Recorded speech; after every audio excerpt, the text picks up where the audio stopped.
First, open the WinCC Explorer application on your computer.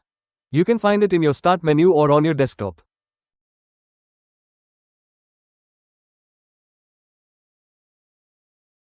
Once the application is open, navigate to the top menu and click on File, then select New Project.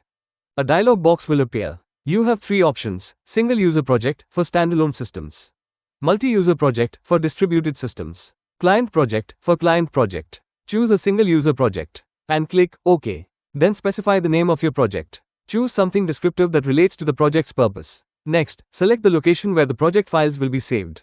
Make sure there's enough storage available in the chosen directory.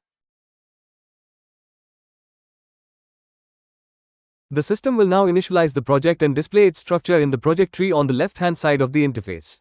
You can now start adding components to your project. Click on Graphics Designer from the project tree or the top menu. Once inside the Graphics Designer interface, create a new picture and name it @main. Right-click and define picture as Start Picture.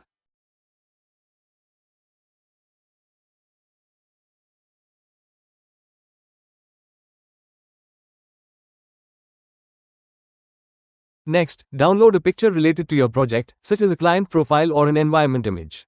For this guide, I've downloaded a laboratory picture. Once downloaded, import it into the Graphics Designer. Edit the picture as needed and set the PR. Once your setup is complete, it's time to test your project.